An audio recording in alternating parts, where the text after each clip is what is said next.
அப்பா இதுக்கு இந்த சேனலுக்கு என்ன பேர் வைக்கலாம் அப்படின்னா, சாப்பிட்றது தானே, சாப்பாட்டு ராமன் வை அப்படின்னா. அது சாப்பாட்டு ராமன் சேனலுக்கு வச்ச பேர் என் பேரா மாறிடுச்சு, அவ்வளோதான். இப்போ சமீபத்தில் பெரும்பாலும் வீடியோனாவே எல்லாம் போட்டினாலும் மட்டன் பிரியாணி தான். சில இடத்துல சிக்கன் பிரியாணி வரும். இதனால மட்டன் பிரியாணி ருசி வேற, சிக்கன் பிரியாணி ருசி வேற. எனக்கு வந்து இவ்வளோ சாப்பிட்றேன், எனக்கு 160 தான் கொலஸ்ட்ரால் இருக்குது.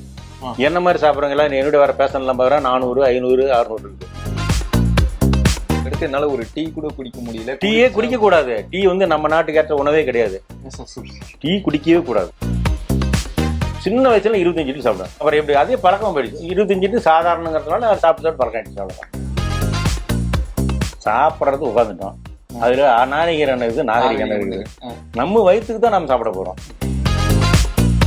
குறிப்பா இந்த போட்டி ரொம்ப நல்லா இருந்தது. இதை சாப்பிட சொன்னாங்க. தவளைக்கறினா ஒரு பயமா இருந்தது. அந்த தவளைக்கறியே நல்ல ருசியாக கோழிக்கறி மாதிரி இருந்தது. அதாவது எல்லாருமே உமிழ்நீரோட கலந்து மென்று சாப்பிட்றது நல்லது தான். நான் சாப்பிட்றது வந்து என்னோட டெக்னிக்கலே வேற.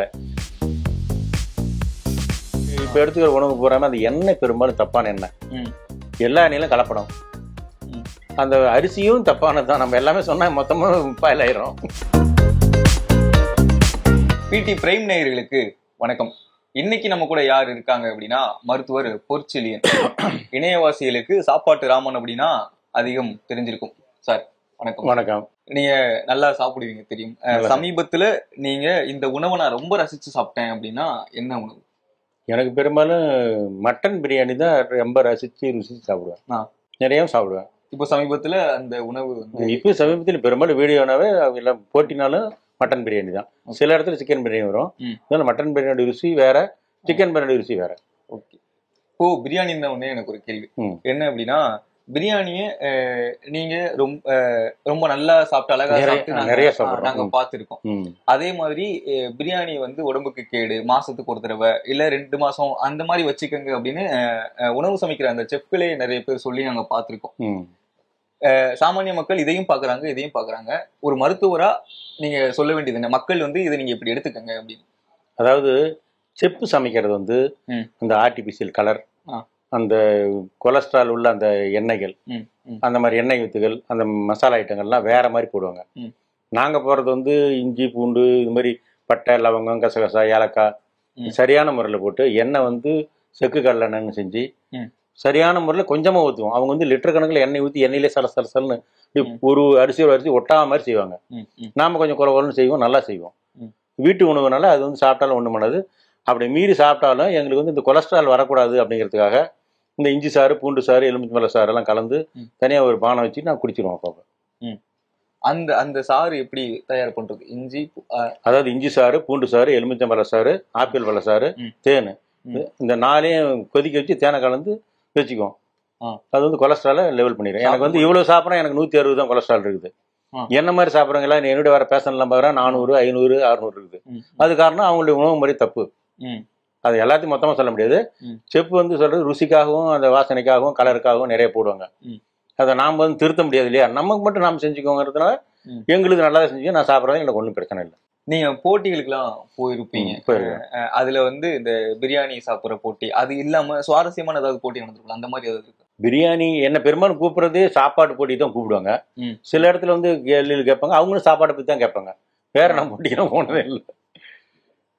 அதுல வந்து குறிப்பா இந்த போட்டி ரொம்ப நல்லா இருந்தது, இதை சாப்பிட சொன்னாங்க.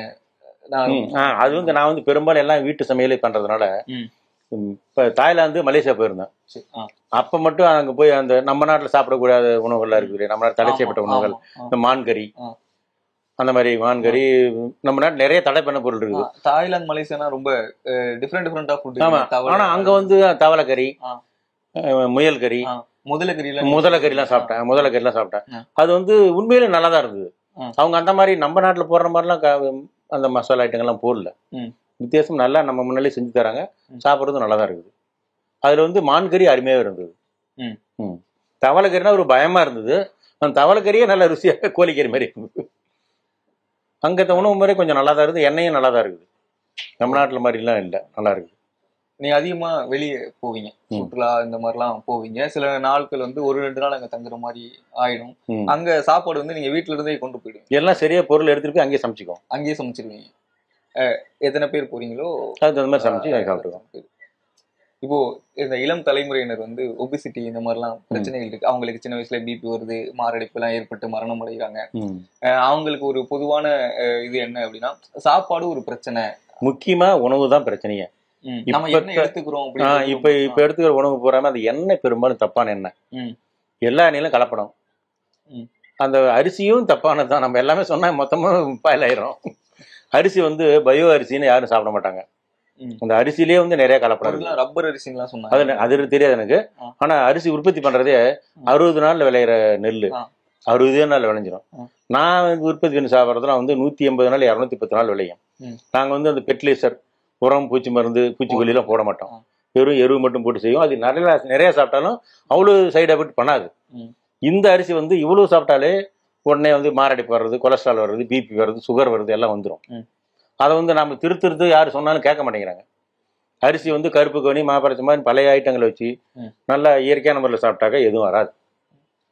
அந்த இயற்கையான முறை அரிசின்னு சொன்னீங்க, அந்த விளைபொருட்கள் நீங்களே வச்சுக்கிறீங்க? நானே என்னுடைய நிலத்தை விளைவிச்சு நான் சாப்பிட்டுக்கிறேன். கொஞ்சம் கொஞ்சம் அப்படியே வெளியில வித்துருக்கேன். நிறைய நாள் வைக்க முடியாதனால கொஞ்சம் கொஞ்சம் வித்துருக்கேன். அப்போ காட்டுல போய் விவசாயம் எல்லாம் பண்ணி காட்டுல விவசாயம் பண்ணிட்டு இருக்கிறேன். பக்கத்திலேயே காட்டுல விவசாயம் பண்ணிக்கிறேன். இப்போ காட்டுல என்னென்னலாம் போட்டுருக்கு? காட்டுல வந்து அதாவது எல்லாமே போட்டுக்கிறேன். பெரும்பாலும் வெண்டைக்காய், புடலங்காய், பீக்கங்காய், கத்திரிக்காய், தக்காளி, வெங்காயம் இதெல்லாம் போடுவேன். தேங்காய், கடலைக்காய், எள்ளு, இந்த கருப்பு கவனி நெல், மாப்பிள்ளை சம்பா நெல், ஒற்றையான் சம்பா நெல் இதெல்லாம் நானே உற்பத்தி பண்ணிக்கேன். அனைத்தும் உற்பத்தி பண்ணிக்கேன். அந்த பட்டை, லவங்க, ஏலக்காய், கசகசாலாம் வந்து கொல்லிமலையில் போய் வாங்கிக்கேன். இவ்வளவுதான். அதனால பெரும்பாலும் நான் வந்து எங்கேயுமே சாப்பிட்றதில்ல. ஃபங்க்ஷன் நிறைய ஃபங்க்ஷன் போக சாப்பிடவே மாட்டேன். அப்படி சாப்பிட சொன்னாங்கன்னா இங்கிருந்து எடுத்துட்டு போய் நான் சாப்பிடுவேன். வெளியே பார்த்தேன், நிறைய பாத்திரங்கள்லாம் பெரிய பெரிய பாத்திரங்கள்லாம் இருந்தது. அதெல்லாம் அந்த இஞ்சி சாறு, பூண்டு சாறு காய்ச்சி வெளியில கொடுத்துருக்குறோம். வெளியே நீங்க வித்துட்டு. சரி. இப்போ அந்த விவசாயம் பண்றது, அறுவடை பண்றதெல்லாம் இருக்கு இல்லையா? நீங்க வந்து களத்துக்கு போயிட்டாலே இந்த பூச்சிகள் பறக்கிறதுலாம் இயல்பு. விவசாய களம்னாலே பூச்சிகள்லாம் பறக்கும். சாதாரணமா ஒரு விவசாயிக்கு நம்ம நிலத்துல வந்து பூச்சி விளையுதே அப்படின்லாம் நினைப்பாங்க. அந்த மாதிரி நினைச்சிருக்கீங்களா? நான் விளை வச்ச காய் பூச்சி ஒன்னால சொத்தையாகுதே அப்படின்லாம்? பெரும்பாலும் அதாவது அடியிலேயே உரம், காம்ப்ளெக்ஸ் அந்த மாதிரி போட்டு யூரியா போட்டாதான் செல்லுன்னு வரும்போது பூச்சி உற்பத்தி ஆகும். நாம் போடுறது எருவு மட்டும் தான் போடுறோம், இலை மட்டும் தான் போடுறோம். பொறுமையா தான் வளரும். அது பூச்சி அதிகமாக தாக்கல இது வரைக்கும். இப்போ சாப்பிடுறதுல 2 கேட்டகரி இருக்காங்க. ஒண்ணு வந்து சாப்பிடுறதுக்கு தானே சம்பாதிக்கிறோம் அப்படின்னு ஒண்ணு. மனுஷன் பிறந்ததே சாப்பிடறதுக்காக தானே. இன்னொரு கேட்டகரி வந்து சாப்பிட்டே சொத்துல அழிச்சிடாதரா அப்படின்னு ஒண்ணு. சொத்து எதுக்கு? அவன் சாப்பிடறதான் சொத்து. இப்ப நீங்க இப்ப என்ன பேட்டிக்கு வந்துக்கிறீங்க, உங்களுக்கும் சம்பளம் இருந்து சாப்பிடறதுக்காக தான் வரீங்க. காலையில ஒரு தோசை சாப்பிட்டேன் சார். என்னால அடுத்து எதையுமே சாப்பிட முடியல சார். கடையில இப்படி. ஆமா, இப்போ அப்படிதான் உட்காந்துருக்கேன். வேற எதையுமே சாப்பிட முடியல. அப்படிதான் இருக்கு. நான் இப்ப காலையில தான் ரெண்டு கோழி, 4 தட்டு சாப்பாடு, 4 நாட்டுக்கோழி ஆப்பாயில் சாப்பிட்டேன். அதுக்கடுத்து என்னால ஒரு டீ கூட குடிக்க முடியல. டீயே குடிக்க கூடாது. டீ வந்து நம்ம நாட்டுக்கு ஏற்ற உணவே கிடையாது. டீ குடிக்கவே கூடாது. பயமா இருக்கு சார். நான் வாழ்க்கையில டீயே குடிச்சதில்லை, குடிக்க மாட்டேன்.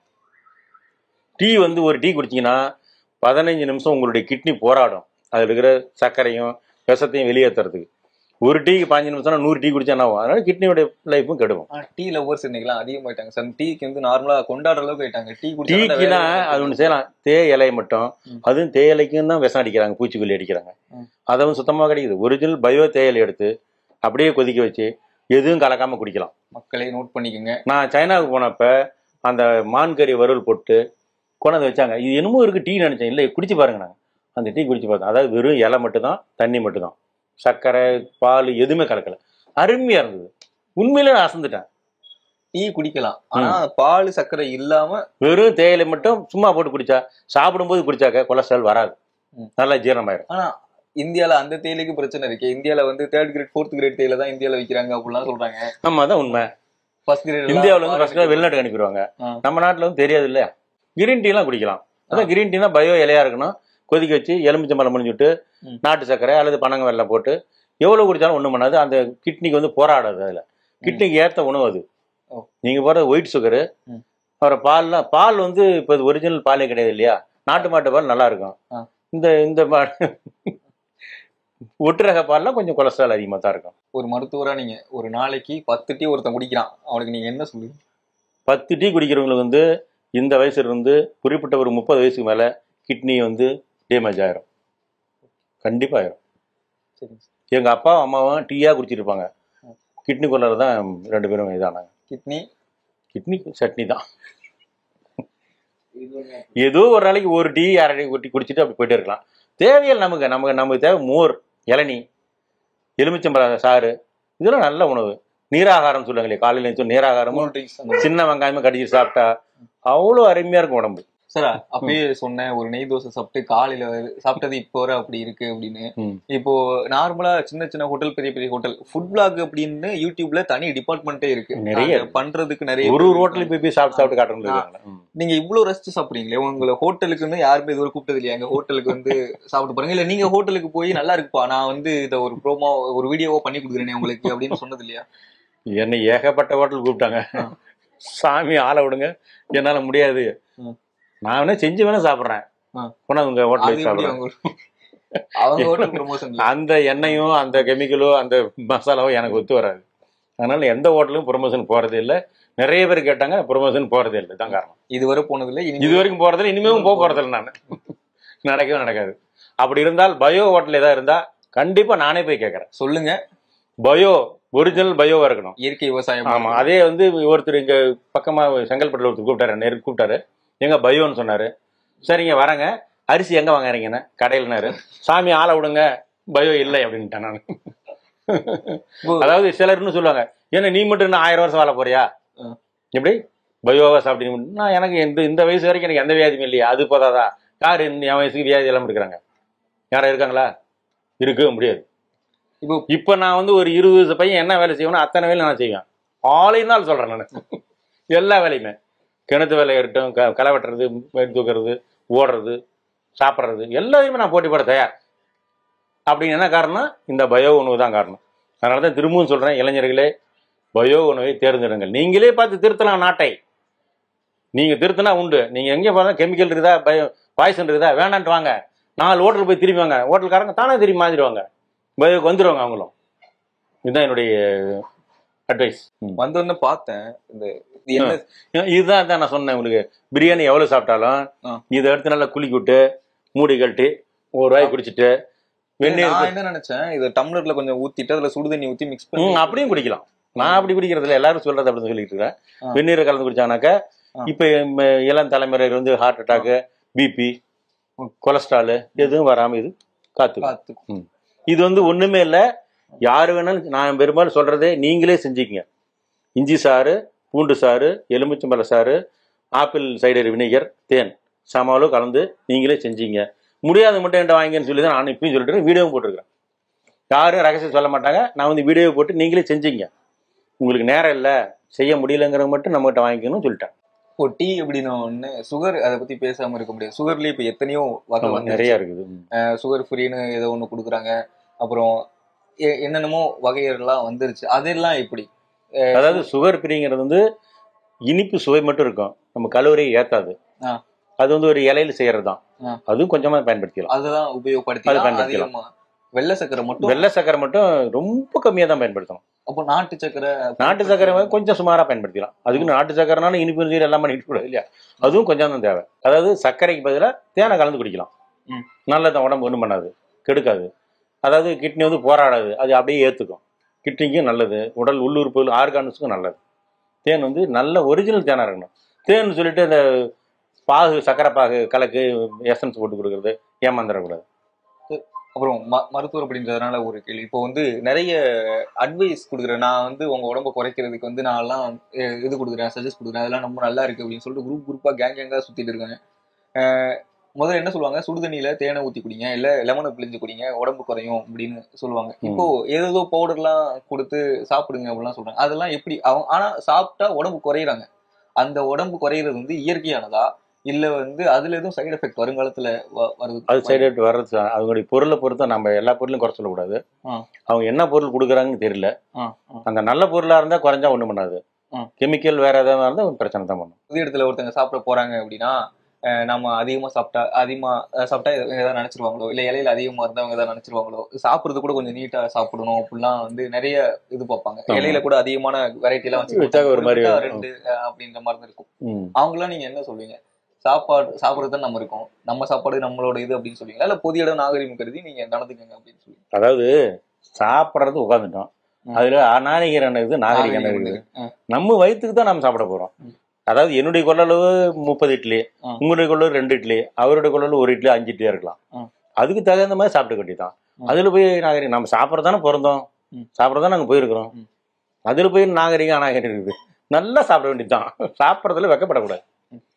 சாப்பிட்றதுல வைக்கப்பட்டா ஒண்ணும் பண்ண முடியாது.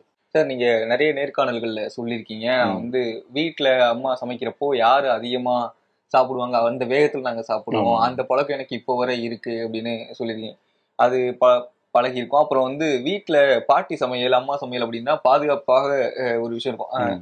மருத்துவ குணங்கள் சேர்ந்து இருக்கிற மாதிரி ஒண்ணு இருக்கும். மருத்துவ குணம் இல்லாத பாட்டி சமையல் அம்மா சமையல் இல்ல. அதே சமயத்துல நீங்க மருத்துவராகவும் இருக்கீங்க. இந்த ஒரு சூழல்ல இப்போ அந்த காலகட்டத்துக்கும் இந்த காலகட்டத்துக்கும் வேறுபாடு இருக்குல்ல, அந்த ஒரு பயணம் இருக்குல்ல. நம்ம உணவுகள்ல இந்த மாதிரியான கலவையான பொருட்கள் வருது, உடம்புக்கு தீங்கு விளைவிக்கக்கூடிய பொருட்கள் வருது, இதெல்லாம் நம்ம எடுத்துக்க கூடாது, நம்ம சுத்தி இருக்கிறவங்களுக்கும் சொல்லணும் அப்படின்னு அது எந்த கட்டத்துல வந்து உங்களுக்கு வந்தது? இது வேண்டாம் அப்படின்னு அவங்க கிட்ட சொன்னாதான் சரியா இருக்கும், நம்ம சொல்லலைன்னா யாரு சொல்ல போறோம் அப்படின்ற ஒண்ணு இருக்குல்ல. கண்டிப்பா கண்டிப்பா. அது வந்து எப்போ வந்தது, எந்த வயசுல வந்திருக்கும் அப்படின்னு? அதாவது நாங்க சின்ன வயசுல விவசாய குடும்பம். அந்த காலத்துல வந்து இது மாதிரி உரம் பூச்சி மருந்துலாம் இல்ல, ரொம்ப இல்ல. ஏதோ ஒரு இடத்துல இருக்கும். நாங்க இயற்கையாவே பெரும்பாலும் இயற்கை விவசாயம் பண்ணிட்டு இருப்போம். அது இயற்கைன்னு தெரியாது எங்களுக்கு, அதான் விவசாயம். அதை இப்போ வந்து இயற்கை செயற்கைன்னு மாத்திட்டாங்க. சின்ன வயசுல இருந்து இருந்தோம்.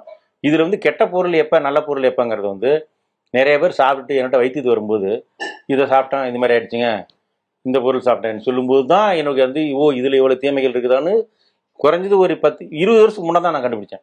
அதுக்கு முன்னே வந்து இவ்வளவு கிடையாது. இப்போ 20 வருஷத்துக்கு பின்னால்தான் அதிகமான அந்த ஃபெர்டிலைசர்ஸு, பூச்சிக்கொல்லிகள், ரசாயனங்கள் நிறைய போடுறாங்க. அதே அந்த காலத்துல வந்து ஹோட்டலில் சாப்பிட்டா இது மாதிரி நெஞ்செரிச்சல், வயிற்று ஜீரணம் ஆகாது, அஜீரணம்லாம் இருக்காது. இப்போதான் வந்து அதிகம், அதுவும் இப்போதான் ஒரு 10 வருஷத்துக்குள்ள அதிகமான கெமிக்கல் கலக்க ஆரம்பிச்சிட்டாங்க ஹோட்டல்லாம். இது என்னன்னு தெரியல. அவங்களுக்கு ஒரு விருப்பம் இருக்கு, அவங்க ஒரு ஆர்வம், வியாபாரத்தை பெருக்கணுங்கிறதுக்காகவோ அல்லது ருசிக்காகவோ அல்லது கலருக்காகவோ தெரியல. இப்போ கலக்க ஆரம்பிச்சோன்னு தான் இதை நான் கண்டுபிடிச்சா நீங்கள் ஹோட்டலில் நல்ல ஹோட்டல் சாப்பிடுங்க, நல்ல கலக்காத ஹோட்டலில் சாப்பிடுன்னு சொல்ல ஆரம்பிச்சேன். நிறைய பேருக்கு ஒரு டவுட் இருக்கும். இப்போ வந்து நிறைய பேர் சொல்லுவாங்க, நீங்க வேகமா சாப்பிடாதீங்க, நல்லா மென்னு சாப்பிடுங்க, உங்க எச்சில் வந்து சாப்பாடோட கலந்தாதான் அந்த பொருள் வந்து வேகமா ஜீரணமாகும், நீங்க வேகமா சாப்பிட்டீங்கன்னா முழுக்க முழுக்க போகும், அஜீரணம் ஆயிடும் அப்படின்னு நீங்க ஒரு நேர்காணல்ல சொல்லியிருப்பீங்க. சாப்பிட்றதுக்கு ஒரு ட்ரிக் இருக்கு, நீங்க வந்து வாயில போட்டுக்கிட்டே இருக்கிறப்போ உள்ள மென்னுகிட்டே இருப்பீங்க, அந்த மென்ன சாப்பாடு உள்ள போய்கிட்டே இருக்கும், அதே நேரத்துல நீங்க வந்து சாப்பிட்டுக்கிட்டே இருக்கணும். ஆமா, அதான் உண்மை. இப்போ வந்து மென்னு சாப்பிடணுமா இல்ல சாப்பிடுறது பிரச்சனை? அதாவது எல்லாருமே உமிழ்நீரோட கலந்து மென்னு சாப்பிட்றது நல்லதுதான். நான் சாப்பிட்றது வந்து என்னோட டெக்னிக்கலே வேற. 2 சைடு மென்னுகிட்டே இருக்கும், போட்டுகிட்டே இருப்போம், மென்னுகிட்டே இருக்கும், மென்னது மட்டும் உள்ள போகும், அடுத்து போகும், போட்டு, அதான் டெக்னிக்கல், அதான் சாப்பாடுறதுல ஒரு திறமை. நானும் மென்னு தான் சாப்பிடுவேன். நிறைய பேர் நினைப்பாங்க முழுங்குறீங்களான்னு சொல்லி கேட்பாங்க. முழுங்காம சாப்பிட முடியுமா? முழுங்கணும் தான், ஆனால் மென்னுக்கிட்டு பிடிக்கிறோம், அவ்வளோதான். மெதுவாக சாப்பிட்டா, அதாவது ஒரு சாப்பாட்டை வந்து 1/2 மணி நேரம் கூட சாப்பிடலாம். ரொம்பவும் சாப்பிட்டா போர் அடிச்சிடும், சாப்பாடு இழுக்காது. 2 வாய் மென்னு அதாவது முறைப்படி வாயில் போட்டு அப்படி வாய் மூடி மென்று உமிழ்நீரோட கலந்து கூழாக்கி அப்புறம் உள்ள அனுப்பணும் அப்படிங்கிறத முறை. ஆனால் அது மாதிரி யாராலையும் செய்ய முடியாது. இப்போ ஒரு சாப்பாட்டை ஒரு 4 இட்லி 1/2 மணி நேரம் சாப்பிட்ருக்க முடியுமா? முடியாது. மெல்லலாம் முழுங்கலாம், நமக்கு உமிழ்நீர் உள்ளே போயிட்டு தான் இருக்குது. அதுக்கு ஜீரணம், எனக்கு இது வரைக்கும் அஜீரணம்னு வந்ததே இல்லை. என்னுடைய வாழ்க்கையில் அஜீரணம் என்னன்னு தெரியாது. அதனால் அதை நான் யோசிக்கவும் இல்லை. நான் மென்று தான் சாப்பிட்றேன் கொஞ்சம் வேகமாக. அதாவது என் சின்ன வயசில் ஏற்கனவே சொன்ன மாதிரி தான், விவசாய குடும்பம், சாப்பாட்டுக்கு பஞ்சமாக இருக்கும். நிறைய பேர் உட்காந்துக்கணும், 4 பேர். சாப்பாடு நமக்கு அங்கே ஆயிடுச்சுன்னா என்ன பண்ணுறதுன்னு அந்த வேகத்தில் சாப்பிட்டே தான் என்னுடைய வேகம் அதே இயற்கையாக வந்துடுச்சு. இந்த மாதிரிக்கும் எங்கள் அம்மா வந்து ஒரு 100 இட்லி சுட்டுரும். நாங்கள் 4 பேர் அண்ணன் தம்பி வரலாம். உட்காந்தோன்னே எனக்கு 10 இட்லி வைக்காமாங்க. அவங்க எல்லாரும் போகிறதுக்குள்ள நான் அந்த 10 இட்லி சாப்பிட்டு முடிச்சிடுவேன். அடுத்து 2 நமக்கு கிடைக்காதேங்கிற அந்த வெறியிலே சாப்பிட்டு அதையே இயல்பாக மாறி போச்சு எனக்கு. அதான் நான் எல்லா இடத்துக்கும் சொல்கிறது. இது ஒரு கேள்வி, 100 இட்லி அப்படி சுட்டு வச்சாங்க அப்படின்னு சொல்லி, இப்போ வந்து அது வந்து பண்டிகை காலத்துல அது அப்படிதான். இந்த காலத்துல தான் வந்து தினம் மாவை பிரிட்ஜில் வச்சுக்கிட்டு தினசரி 2 இட்லி ஊற்றி ஊற்றி சாப்பிட்டு அதை வெறுக்கடிச்சிடறாங்க. அப்போ வந்து தீபாவளி, பொங்கல், ஆடி 18, வருஷப்பிறப்பு, பிறந்த நாள், வருஷத்தில் 5 நாள் 6 தடவை தான் வந்து இட்லி தோசை சுடுவாங்க. அதுவும் ஒரு காரணம், நம்ம கொலஸ்ட்ரால் ஏறதுக்கு. இட்லி தோசையும் வந்து நிறைய சாப்பிட்டுட்டே இருந்தால் கொலஸ்ட்ரால் ஏறும், உடம்பு பெருசாகும். ஆனால் இப்போ வந்து ரெகுலராக இட்லி, தினசரி இட்லி தான். காலையில் இட்லி, மதியம் சாப்பாடு, நைட் இட்லி. எங்களுக்கு அப்படி இல்லையா, வருஷத்தில் 5 தடவை 6 தடவை இட்லி சுடுவாங்க. அதனால் நிறையா இருக்கும்போது ஒரு ஆர்வத்தில் சின்ன வயசுல 25 இட்லி சாப்பிடுவேன். அப்புறம் எப்படி அதே பழக்கம் போயிடுச்சு. 25 இட்லி சாதாரணங்கிறதுனால சாப்பிட்டு பழக்கம் ஆயிடுச்சு, அவ்வளோதான். இறுதியா ஒரு கேள்வி. பொற்செழியன் அப்படின்றது ரொம்ப அழகான ஒரு அருமையான தமிழ் பேரு. ஆனா நீங்க வந்து வெளியே அறிய போறப்போ சாப்பாட்டு ராமன் அப்படின்னு அது அது தப்பு இல்ல.